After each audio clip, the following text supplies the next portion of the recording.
बेटा देखिए, हमारे पास में कल हम लोग देख रहे थे 3 प्रकार के बजटरी डेफिसिट के बारे में हम लोग पढ़ेंगे। बजट मतलब क्या होता है, जो हर साल annually finance minister Nirmala Sitharaman ji जो प्रेजेंट करती हैं, ठीक है, जो बजट नाम से पढ़ा था फाइनेंशियल बिल। तो ये बजटरी डेफिसिट क्या होता है? डेफिसिट मतलब क्या होता है, जब खर्चे रिसिप्ट से क्या हो जाए, ज़्यादा हो जाए, तो उसको अपन क्या बोलते हैं, डेफिसिट बोलते हैं। ठीक है, तो बजटरी डेफिसिट के अंदर में आते हैं 3, कौन कौन से? अच्छा, बजटरी डेफिसिट खुद में भी एक निकलता है, ये भी आपको बताएंगे, लेकिन इसके अंदर बेसिकली 3 आते हैं। तीनों को जब जोड़ दिया जाता है तब बजटरी डेफिसिट बनता है। पहला डेफिसिट का कल हम लोग नाम पढ़े थे हंसते हंसते, रिवेन्यू डेफिसिट। दूसरा है capital deficit, and the third one is fiscal deficit. Capital deficit मैं नहीं बता रहा हूँ आप लोग को, मैं आप लोग को बताऊंगा प्राइमरी डेफिसिट। दैट मीन्स मैं इसको चेंज कर देता हूँ, यहाँ से हटा देता हूँ। फिस्कल डेफिसिट मैं सेकंड नाम कर देता हूँ, और थर्ड वन आपको मैं बताऊंगा प्राइमरी डेफिसिट। आपके में फिस्कल डेफिसिट है। फिस्कल मतलब क्या होता है, फाइनेंशियल डेफिसिट होता है। और फिर एक बताऊंगा मैं आप लोग को प्राइमरी डेफिसिट।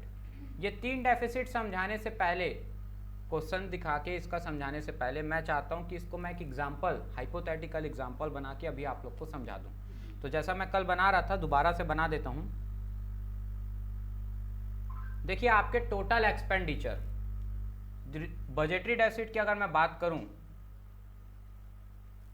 बजटरी डेफिसिट की अगर मैं बात करूं, तो श्रेया कैसे निकलता है बजटरी डेफिसिट?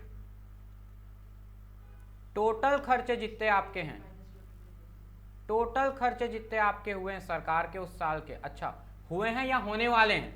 होने वाले हैं, क्योंकि प्लानिंग तो आगे की होती, फ्यूचर की होती। तो आज जो बजट बनाऊंगा वो अगले साल फॉलो होगा। 1 फरवरी को बजट कमेटी उसको प्रेजेंट करेगी बिल को, अप्रैल मार्च तक पास हो जाएगा प्रेसिडेंट के द्वारा सिग्नेचर होके, अप्रैल में क्या हो जाएगा, वो लागू हो जाएगा। वही बजट फाइनेंस एक्ट बन जाएगा उस साल का, हर साल बनता है। और इसको कौन पास करता है, सदन में कौन ले जाता है, पार्लियामेंट के अंदर कौन ले जाता है, फाइनेंस मिनिस्टर। पिछले बार ये 2019 में, 19 से शायद, हाँ 19 से, ये आपका पहले जो हार्ड फॉर्म में जाता था 200-300 पेज का, वो आजकल डिजिटल फॉर्म में ई बिल के रूप से प्रेजेंट होना शुरू हुआ था डिजिटली। तो ये जो टोटल एक्सपेंडिचर होता है गवर्नमेंट का, जब टोटल एक्सपेंडिचर जो प्लान करके रखी है, फ्यूचर एंटिसिपेटेड, प्रपोज्ड भी बोलते हैं और एंटिसिपेटेड भी बोलते हैं, फ्यूचर प्रेडिक्टेड। तो जब टोटल एक्सपेंडिचर टोटल रिसिप्ट से ज्यादा हो, और ये रिसिप्ट इंक्लूडिंग बोरोइंग वाली है, उधार जो भी लिया सब से, फिर भी आपका खर्चा ज्यादा हो, आपकी रिसिप्ट से ज्यादा,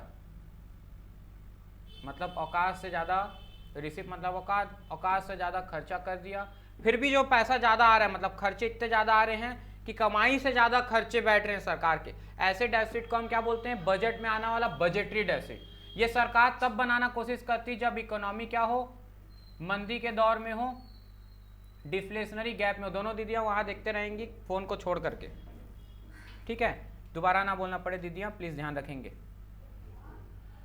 डिफ्लेशनरी गैप मतलब कैसी इकोनॉमी में ज्यादातर होता है, जो डेवलपिंग कंट्री है वहां होता है, या फिर अंडर डेवलप कंट्री। वहां की सरकार क्या चाहती है कि वो अपने कंट्री के अंदर में ज्यादा से ज्यादा खर्चा करें, लोन लेके या कुछ भी करके, ताकि इंस्टेंटली वो अपनी कंट्री में जीडीपी में वो बढ़ा सकें। कोई तो इन्वेस्टमेंट करे, अब प्राइवेट सेक्टर करता नहीं है क्योंकि उसको कमाई नहीं दिखती, रिटर्न ऑन इन्वेस्टमेंट।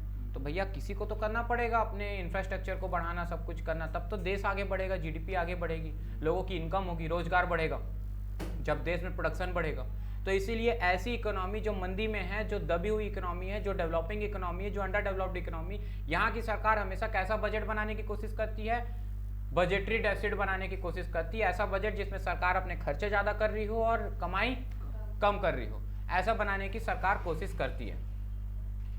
अब जो टोटल एक्सपेंडिचर है, इसके अंदर में 2 प्रकार के टर्म्स आ जाते हैं, कौन कौन से, रिवेन्यू एक्सपेंडिचर और कैपिटल एक्सपेंडिचर।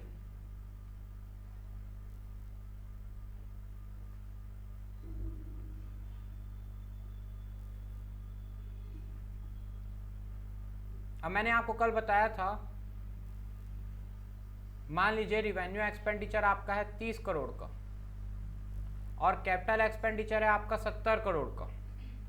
30 करोड़ के रिवेन्यू एक्सपेंडिचर के अंदर में आपका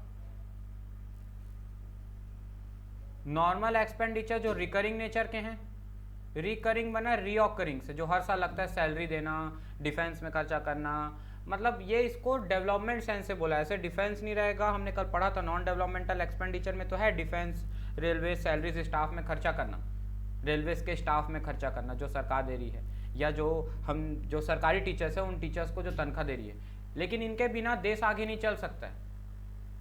तो ये इकोनॉमिक सेंस में तो नॉन डेवलपमेंटल एक्सपेंडिचर में आता है, पर इनके बिना कंट्री, देश चलेगा ही नहीं। चाइना आके पहले पड़े रहेगा तो कैसे चलेगा? वहाँ चाइना घुस जाएगा, यहाँ पाकिस्तान घुस जाएगा, यहाँ श्रीलंका, बांग्लादेश सब घुस जाएंगे, तो फिर देश ही नहीं बचेगा। तो जब देश ही नहीं बचेगा तो काहे का डेवलपमेंटल एक्सपेंडिचर? तो नॉन डेवलपमेंटल एक्सपेंडिचर भले ही जीडीपी सेंस से नॉन डेवलपमेंटल है, पर वो व्यापार को, मतलब देश को चलाने के लिए जरूरी खर्चा है।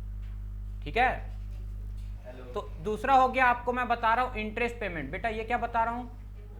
Interest payment. जैसे आप इस साल आपके पास में खर्चे ज्यादा हो गए, रिसीव कम हो गई, आप बोरोइंग करोगे।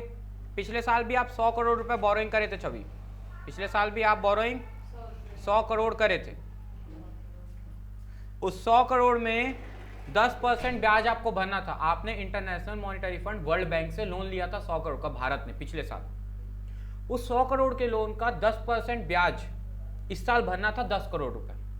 वो 10 करोड़ रुपए मेरा जो पेमेंट हो रहा है उससे कोई मेरी बैलेंस शीट अफेक्ट हो रही क्या मेरा 100 करोड़ का लोन कम होगा? नहीं होगा। मूलधन थोड़ी कम हो रहा है, ब्याज भर रहा हूं। ब्याज से तो ना मेरा कर्जा कम होगा ना कोई एसेट्स बढ़ रहा है। तो ये खर्चा कैसा खर्चा माना गया? Revenue expenditure. पैसा जा तो रहा है पर बैलेंस शीट अफेक्ट नहीं हो रही है। तो ऐसे खर्चे को, इंटरेस्ट पेमेंट को मैं रिवेन्यू एक्सपेंडिचर के अंदर रखता हूं। कितने का हो गया ये? 100 करोड़ में से ब्याज कितना था? 10%, 10 करोड़। तो 30 करोड़ में से अगर 10 करोड़ ब्याज का है तो 20 करोड़ किसका होगा? रिकरिंग एक्सपेंडिचर, सैलरी वैलरी देने में खत्म हुआ होगा सरकार का। अब कैपिटल एक्सपेंडिचर जो भी रहा होगा, हमने परचेज किया है, इन्वेस्टमेंट किया, इंफ्रास्ट्रक्चर डेवलप किया, बाकी चीजें डेवलप करी, तो उसको अपन क्या बोलते हैं? Capital expenditure. ठीक है, इसको अभी छोड़ देते हैं, इतना रुपए दिया बस इतना जान लेते हैं। ठीक है। अब रिसिप्ट क्या होती है? तो ये भी दो प्रकार की होती है। क्या क्या? REVENUE, रिवेन्यू, रिसिप्ट और कैपिटल रिसिप्ट। अब रिवेन्यू रिसिप्ट बेटा जो होती है ना, ये tax revenue, non tax revenue, यहाँ लिखा हुआ है देखिए, tax revenue, non tax revenue, direct tax, indirect taxes, ये टाइप की। नॉन टैक्स रिवेन्यू में escheat, special assessment, fees and penalties, grant, ये सब चीज़ों को, है ना, ये सब चीज़ों को लिया जाता है किसके अंदर में? रिवेन्यू रिसिप्ट में।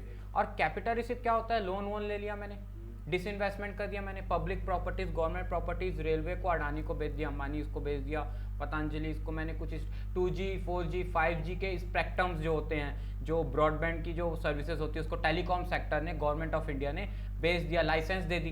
कोल इंडिया की लाइसेंस दे दी। हसदेव के कुछ एरियाज को अडानी को कांग्रेस जी ने बांटा था, क्या बोले, है ना।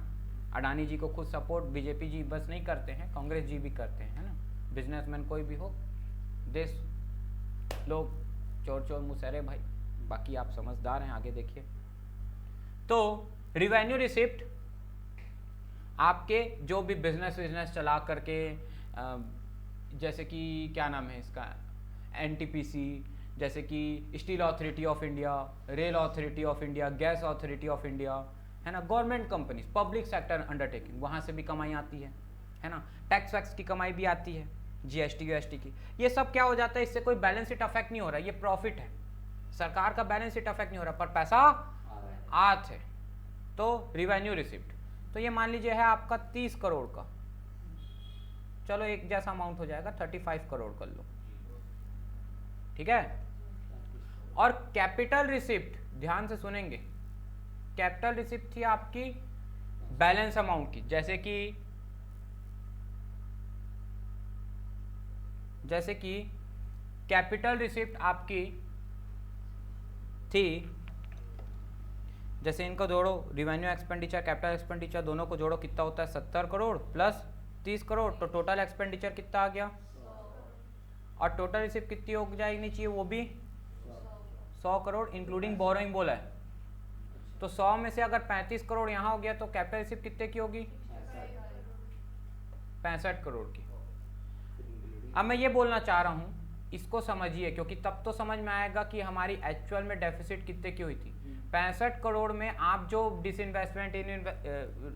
डिसइन्वेस्टमेंट करके या फिर मतलब पब्लिक प्रॉपर्टीज को बेच करके, जनता को बेच के, या बॉन्ड बेच करके जो आप पैसे उठाए हैं, है ना, वो आपके थे। बॉन्ड बेच के नहीं, डिसइन्वेस्टमेंट करके जो आप पैसे उठाए थे वो थे आपके 35 करोड़ के। कितने के, ये डिसइन्वेस्टमेंट करके था, पब्लिक प्रॉपर्टीज को बेच के। तो जो बचा 30 करोड़ था, ये 30 करोड़ आपने क्या किया था, लोन में लिया था इस साल, मतलब आने वाले साल में, क्योंकि फ्यूचर की बात हो रही है। ये 30 करोड़ आप IMF से लोन में लिए थे, इंटरनेशनल मॉनेटरी फंड और वर्ल्ड बैंक, जिसका नाम पहले क्या था, international bank for reconstruction and development, IBRD। बाद में IBRD का नाम चेंज होकर क्या हो गया था, वर्ल्ड बैंक। उसकी ही एक सब्सिडरी ब्रांच है इंटरनेशनल मॉनेटरी फंड, जो मॉनेटरी फंड्स को मैनेज करने का इंटरनेशनल लेवल पे काम करती है। ठीक है, तो अब जब आप अपना डेफिसिट्स निकालेंगे, इतनी बातें समझ में आई बेटा? तो अगर आप टोटल रिसिप्ट इंक्लूडिंग बोरोइंग को भी जोड़ लेंगे, वो भी 100 करोड़ है, और टोटल एक्सपेंडिचर भी कितना है, 100 करोड़ है। आके बता रहा हूँ, एक सेकेंड वेट कीजिएगा।